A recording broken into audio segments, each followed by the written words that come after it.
My best friend called me a useless loser. The next day I decided. The cold light of the Manhattan office reflected off the glass of my desk as I held my phone with trembling hands. The words still echoed in my mind like a cracked bell that never stops ringing.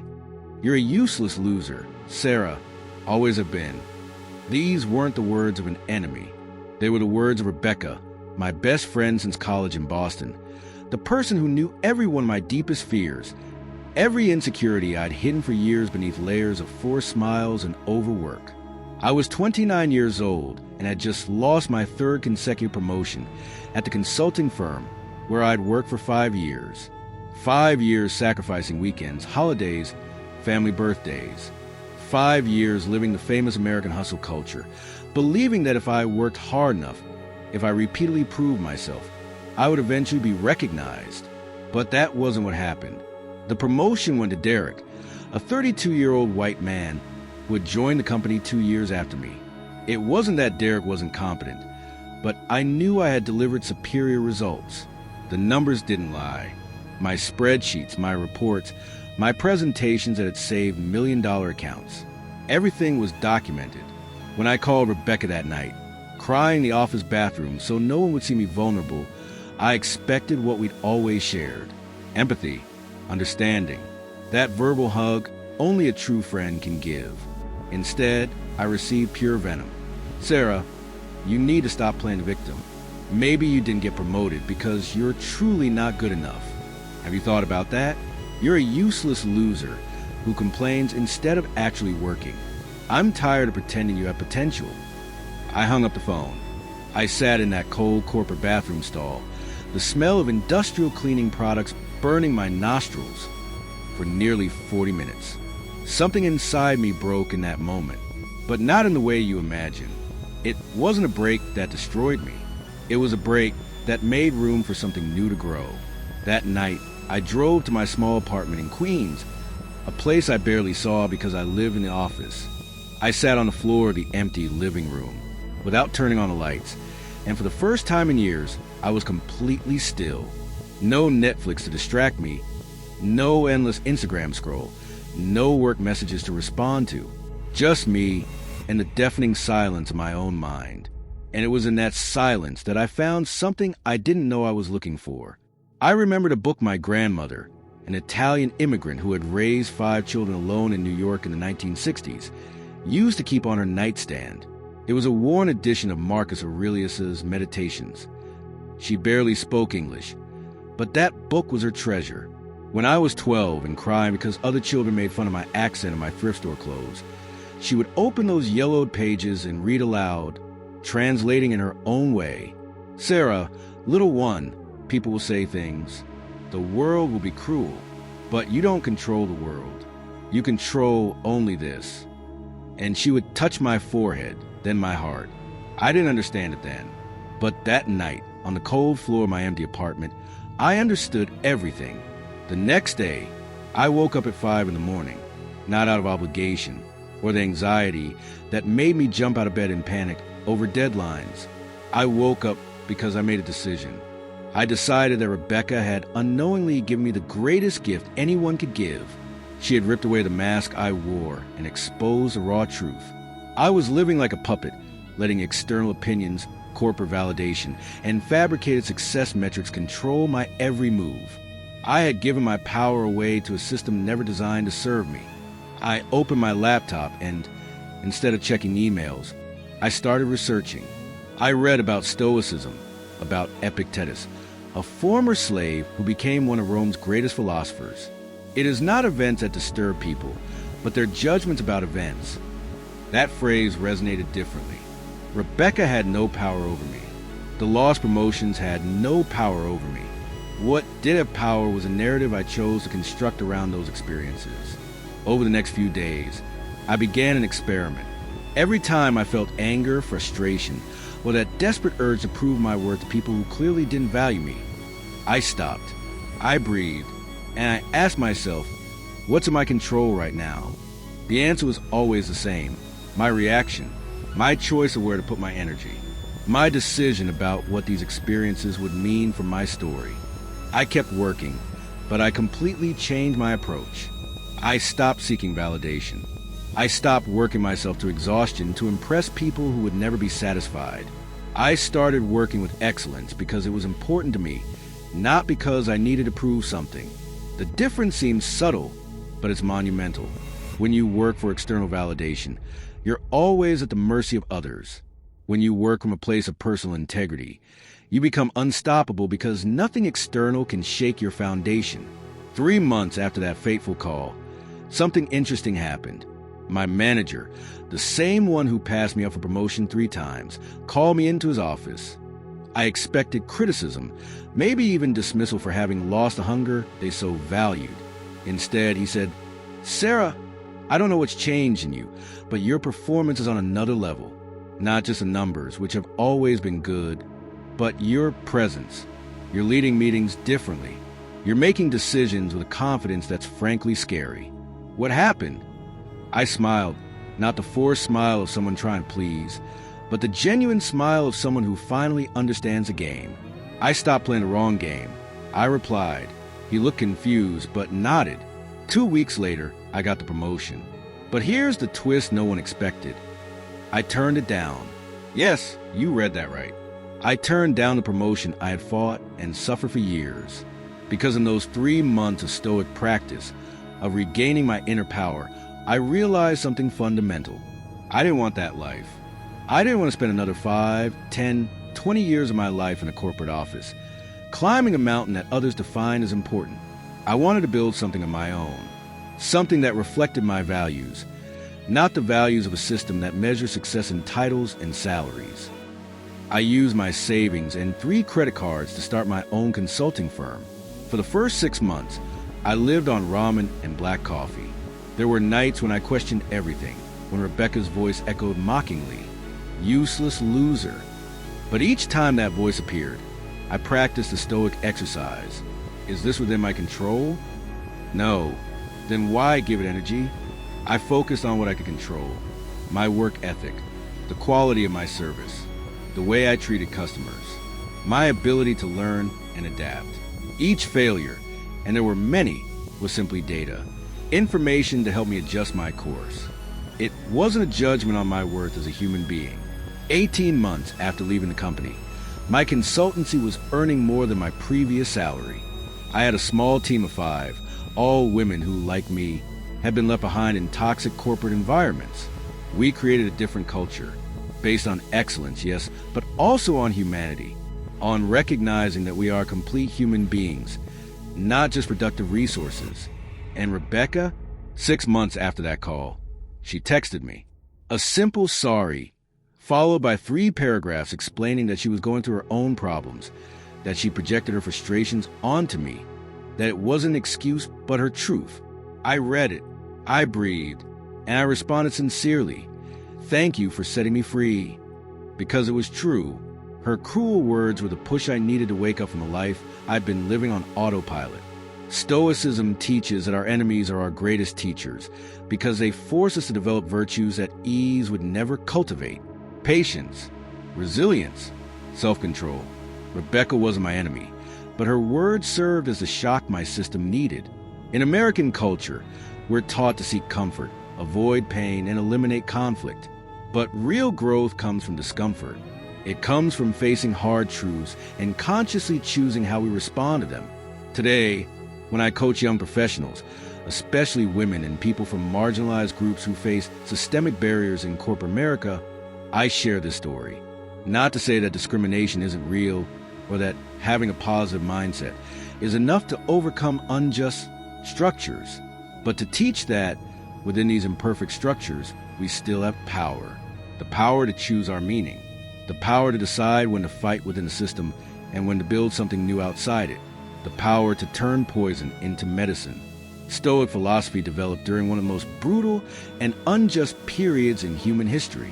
Slaves like Epictetus, emperors like Marcus Aurelius, exiles like Seneca, all faced circumstances they didn't choose, often profoundly unjust. And yet, they all came to the same revolutionary conclusion. True freedom isn't the absence of obstacles. It's the ability to maintain one's integrity and inner peace regardless of external circumstances. This isn't passivity. It's not accepting injustice or stopping fighting for change. It's the opposite. It's recognizing that you can only effectively change the world when you stop being controlled by it. When your actions come from a place of inner strength, not emotional reaction or a desperate search for validation. When you understand that your worth isn't determined by titles, salaries, other people's opinions, or metrics of success fabricated by society that doesn't always have your best interests at heart. America sells a specific dream. Work hard, climb the ladder, accumulate status symbols, prove your worth through external achievements.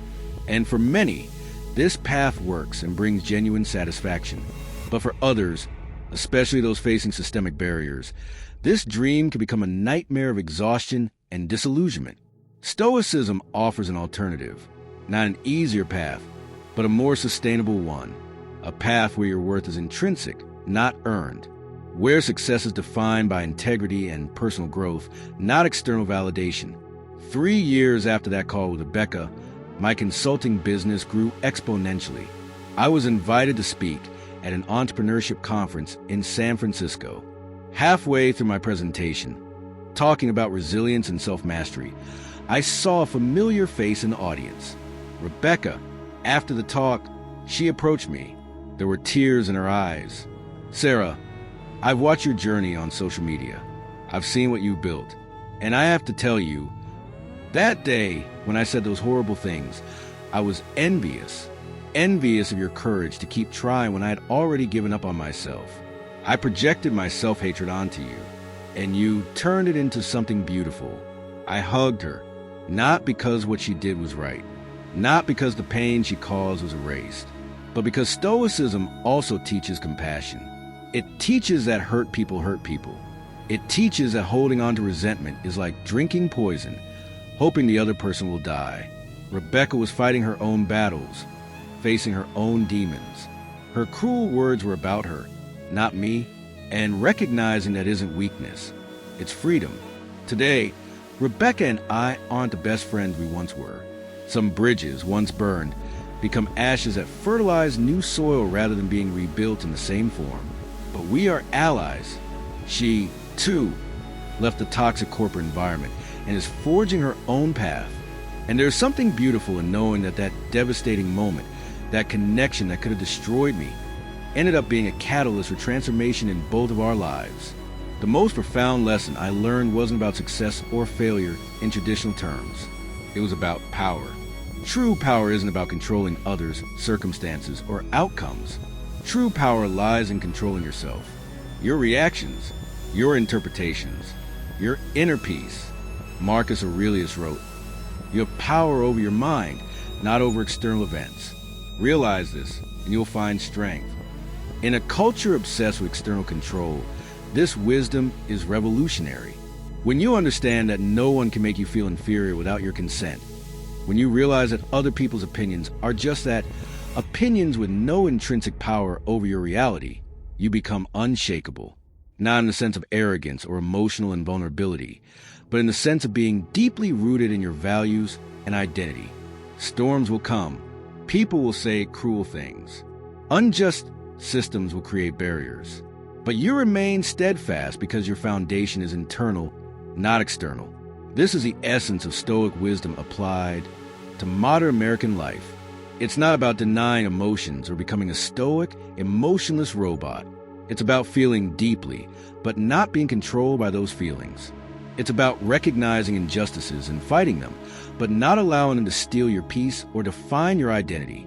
It's about building a meaningful life on your own terms, regardless of what the world tells you should be or do. So when Rebecca called me a worthless failure, she didn't know she was planting the seed of my greatest transformation. She didn't know those cruel words would force me to confront truths I'd been avoiding.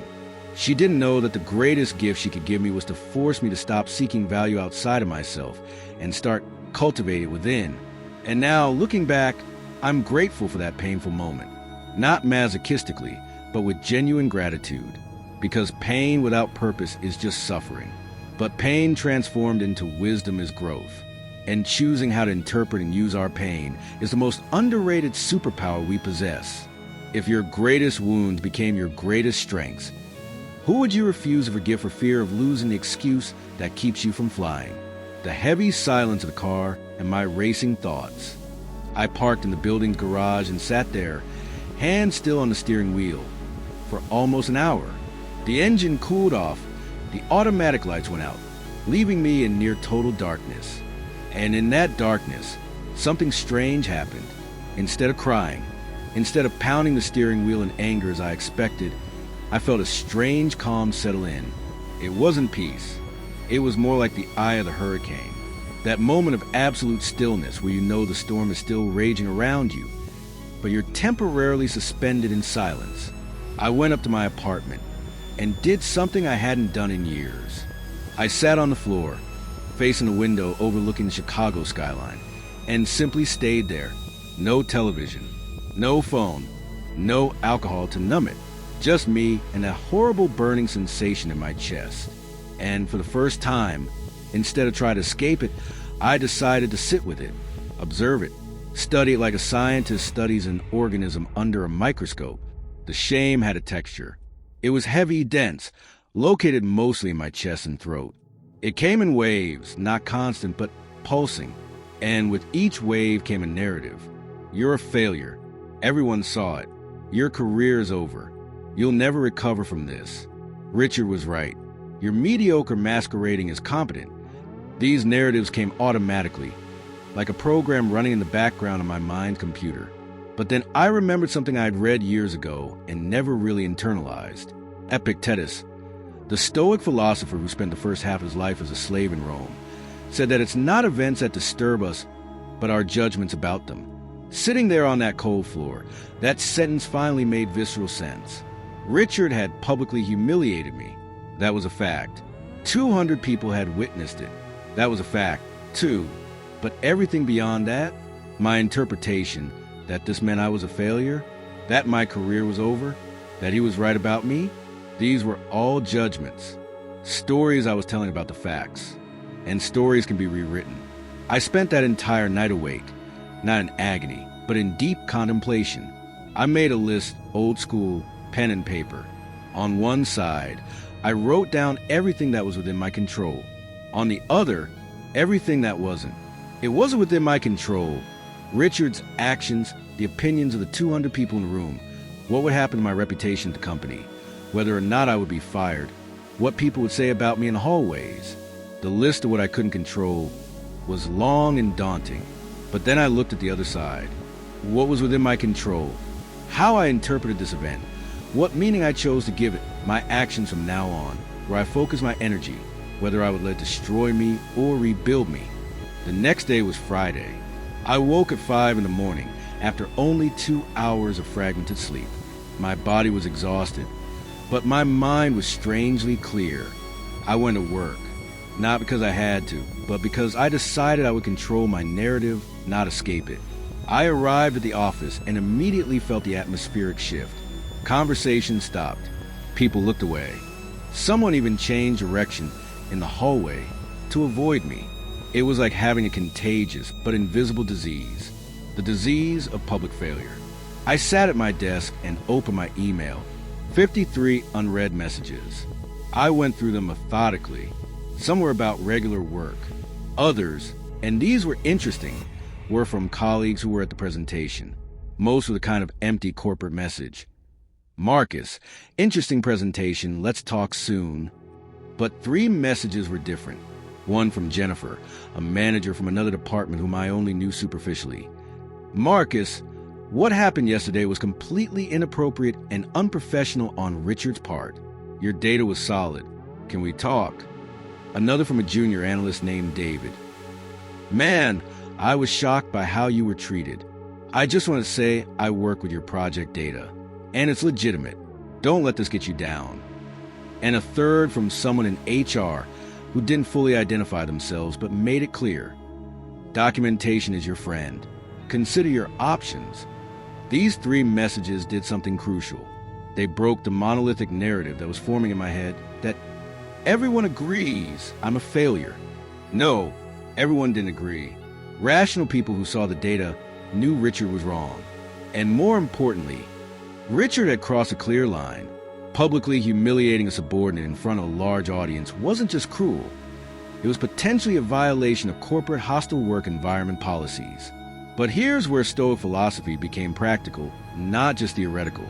I could easily have fallen into the revenge narrative, sue the company, expose Richard on social media, launch a campaign to destroy his reputation as he tried to destroy mine. The anger was there, simmering just below the surface. And American culture loves a revenge story.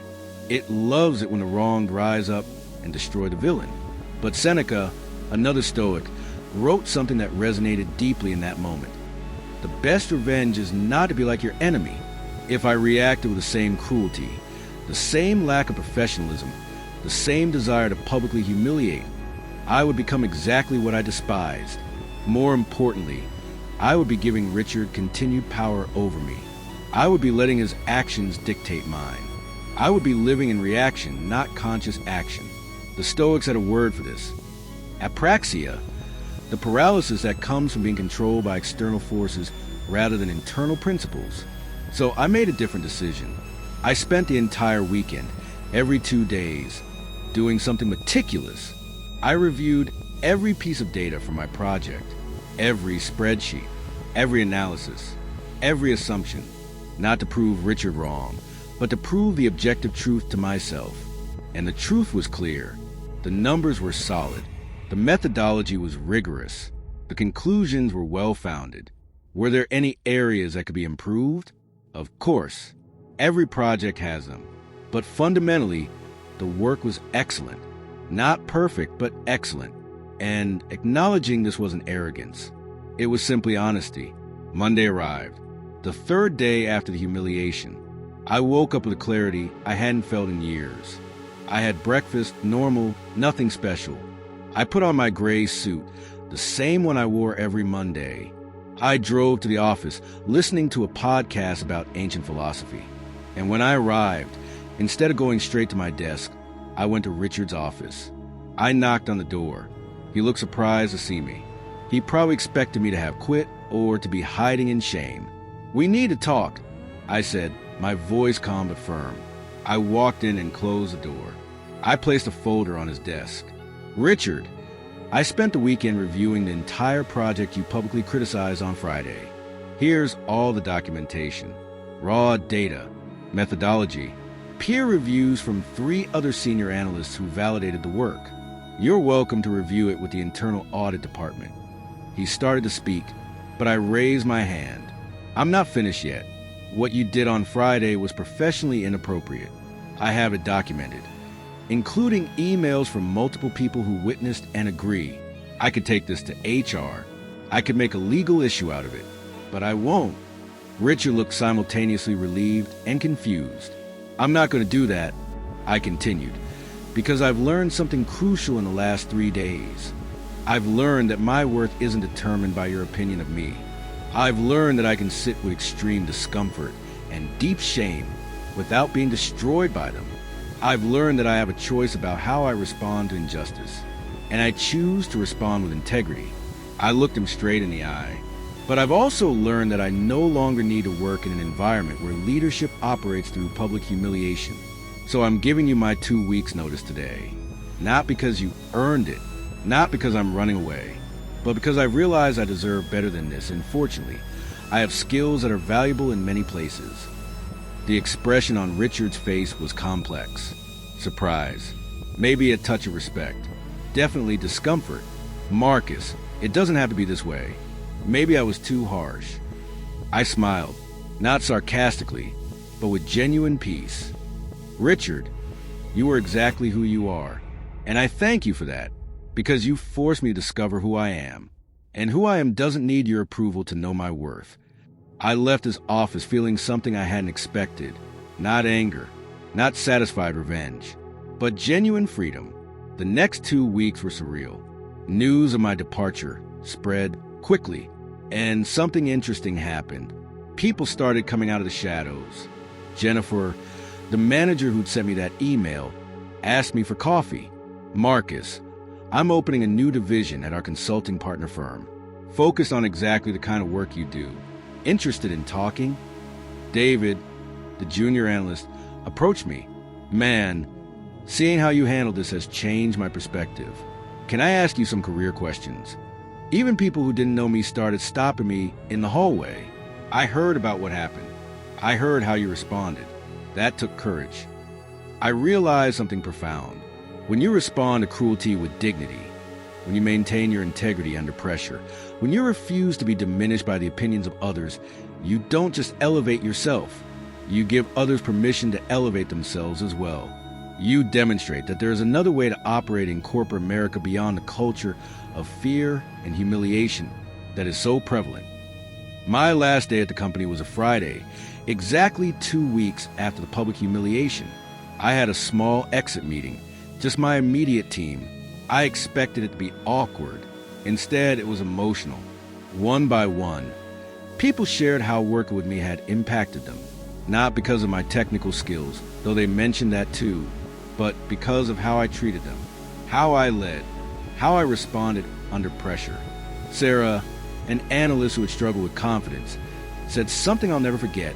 Marcus, when I saw how you maintained your dignity that day, when I saw that you didn't bend or break, I learned something about strength that no leadership book could teach. I left the building that afternoon with a box of personal belongings and an unexpected sense of lightness. I didn't have another job lined up yet, though I'd had some promising conversations. I had bills to pay. I had uncertainty ahead. But I also had something more valuable. I had reclaimed my power. Power I didn't even know I'd given away. Power over my own narrative. Power over how I interpreted my experience. Power over who I chose to be regardless of how I was treated. Over the next 3 months, 2 things happened simultaneously. Externally, my career took off in ways I couldn't have anticipated. Jennifer's offer materialized into a senior position with a 20% increase in salary and a completely different culture. But more importantly, internally, something fundamental shifted. I began meditating daily, not the Instagram-wide kind of meditation, but a real Stoic practice. Every day, I spent 15 minutes reflecting on what was within my control and what wasn't, on what version of myself I wanted to cultivate, on how to respond to inevitable challenges with wisdom rather than reaction. I began reading voraciously about Stoicism. Marcus Aurelius, who despite being Emperor of Rome faced betrayal, war, illness, and the death of loved ones, wrote, "You always have the option of having no opinion. There is a tranquility in not passing judgment, because you are free from the turmoil." This sentence changed everything. I realized I was wasting enormous mental energy forming opinions about things that didn't matter, about what so-and-so thought of me, about whether so-and-so respected me, about whether my presentation was perfect. All this constant judging was self-inflicted exhaustion. 6 months after leaving the company, I received an unexpected message on LinkedIn. It was from Richard. I declined the connection, but I read the message. It was long, verbose, and full of justifications. The gist: he was in therapy now, working on anger management issues and destructive leadership patterns. He wanted to apologize properly. He wanted to make amends. My first reaction was satisfaction. See, he admitted he was wrong. But then something deeper emerged. Compassion, not the kind that excuses toxic behavior, but recognition that Richard was a suffering human being operating from a place of his own pain, projecting his insecurities and fears onto those around him. I responded briefly, "Richard, I appreciate you sharing this. I genuinely hope your healing process is transformative." For me, that moment was a catalyst for profound growth. So in a perverse way, I thank you. There's no hard feelings on my part. I wish you the best. And it was true. Forgiving Richard wasn't about him deserving forgiveness. It was about me choosing not to harbor anger that would only poison my own peace. The Stoics understood this deeply. Seneca wrote, "It is nobler to forgive an injury than to avenge it. For clemency is appropriate to the civilized man, cruelty to the beast." A year after that infamous day, I was in a completely different place. Not just professionally, where I was leading high-impact projects and receiving genuine recognition for my work, but internally, I had developed what the Stoics called inner fortitude. It didn't mean that nothing affected me. It meant I had space between stimulus and response. When something bad happened, when someone criticized me, when projects failed, I felt it all fully, but I was no longer controlled by these feelings. I could observe them, understand them, and then consciously choose how to respond. I began mentoring young professionals, especially those from underrepresented backgrounds who face discrimination or unfair treatment in corporate environments. And I always shared this story, not to glorify suffering or suggest that injustice was acceptable, but to teach something crucial. You always have power. Even when it seems like all power has been taken from you, even in the most utter humiliation, you still have the most important power. The power over your mind, the power over your meaning, the power over who you choose to become in response to what happens to you.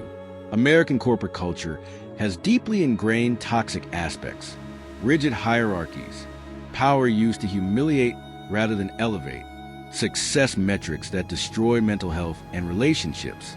These are systemic realities that need to change. But while we work towards systemic change, which may take generations, we still need to live our lives now.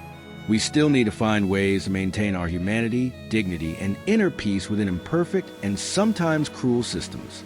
Stoicism offers practical tools for this, not as escapism or a justification for injustice, but as a psychological technology for maintaining sanity and agency in difficult circumstances. The dichotomy of control. Focus only on what you can control. The bird's eye view. See your circumstances from a broader perspective. A more fatty. Love your fate. Not in the sense that everything that happens is good, but in the sense of accepting reality as it is and working with it, not against it. These are not just abstract philosophical concepts. They are daily practices that fundamentally change how you experience life. 2 years after that fateful presentation, I was invited to speak at a leadership conference. Same city, Chicago. Same Marriott hotel. Almost exactly in the same convention hall. The irony wasn't lost on me. But this time, I was on stage not as a nervous employee trying to prove my worth, but as a founder of my own consultancy, invited to share about resilient leadership.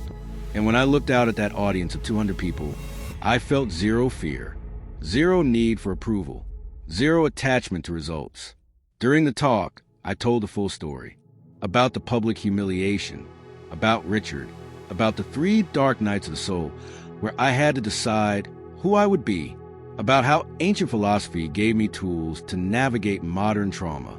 And when I finished, the silence in the room was different. It wasn't the silence of embarrassed witnesses to cruelty.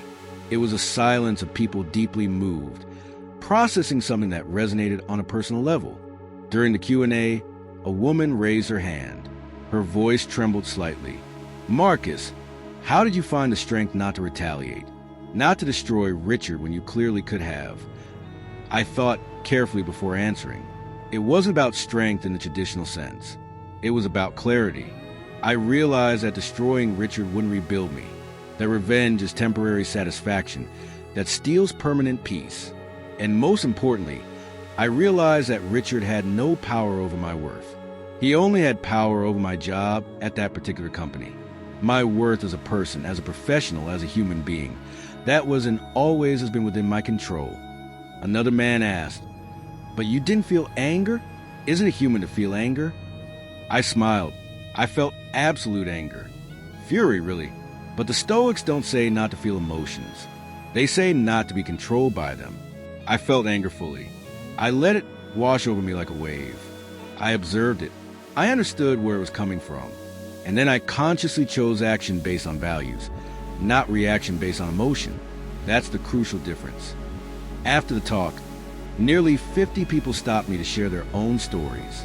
Humiliation suffered, injustices faced, moments where they were diminished and had to choose how to respond. And in each story, I saw the same pattern. The people who transformed pain into growth weren't those who never felt pain or were magically immune. They were those who consciously chose the meaning they gave to pain, who refused to let the cruelty of others define their self-worth, who understood that true strength isn't about never breaking, but about breaking and consciously choosing how to rebuild. A young woman, no older than 24, stayed until the end. Everyone else had already left. She had tears in her eyes. My manager did something similar to me last week, in front of the entire team. He called me incompetent, questioned why I was hired. I was thinking about giving up on everything. Giving up on this career, maybe giving up on myself. She paused, wiping away tears. But listening to you today, you gave me hope. Not silly hope that everything will magically be okay, but real hope that I have power over how this defines me. I hugged her, and in that moment, everything made sense. All the pain I'd been through, all the dark night, all the humiliation, everything served a purpose. Not because the universe has a magical plan, or because everything happens for a reason in the mystical sense, but because I chose to give it purpose. I chose to transform my wound into wisdom that could help others. I chose to use my experience not as an excuse for bitterness, but as fuel for compassion. Today, when I coach leaders, when I consult companies on organizational culture, when I mentor young professionals, I always return to that day in Chicago, to that moment when Richard publicly humiliated me and unknowingly, completely freed me. He freed me from the prison of seeking external validation. He freed me from the illusion that my worth was tied to the opinions of others. He freed me to discover who I truly was when all the masks were ripped away. The Stoics had a concept called amor fati, love of fate. It doesn't mean loving everything that happens in the sense that everything is good. It means deeply accepting that what happened happened and is real, and now you have a choice about what to do with it. I don't love that I was humiliated, but I love who I became through the conscious choice to transform that experience. I love the clarity I gained. I love the inner strength I developed. I love the compassion I cultivated, both for myself and for others who suffer. And Richard, I heard through a professional network that he eventually left that company too, that his pattern of toxic leadership finally caught up with him when multiple people formally complained. Part of me feels satisfaction in this, the human part that still carries a wound. But the larger part, the part that's grown through this experience, feels genuine compassion, because I recognize that people who hurt others are operating from a place of deep pain of their own. This doesn't excuse the behavior. It doesn't make it acceptable, but it humanizes. And humanizing isn't weakness. It's the only way. What if the person who hurt you the most was just forcing you to stop looking for validation in the wrong place and start building value in the only place that truly matters, within yourself?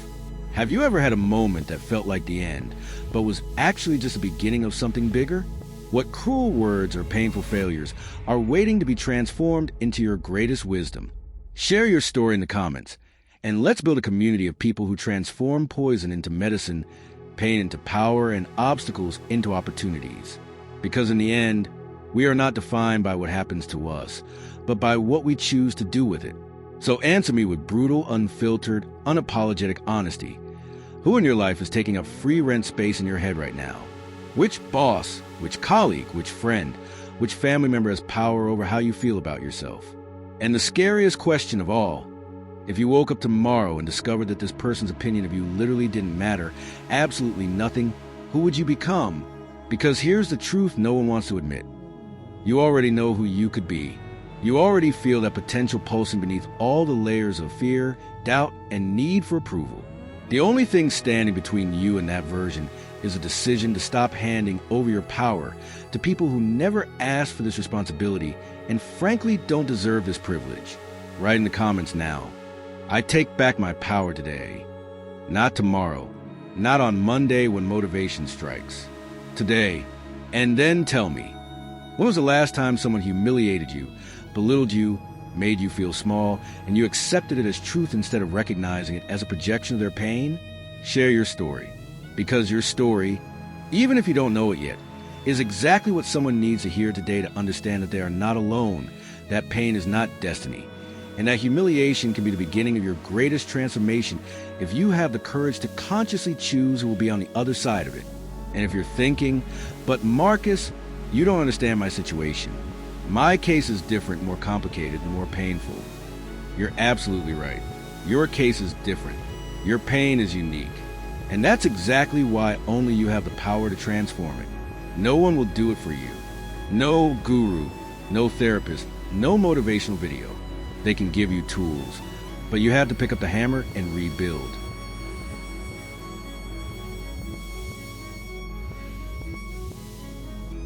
So, last question.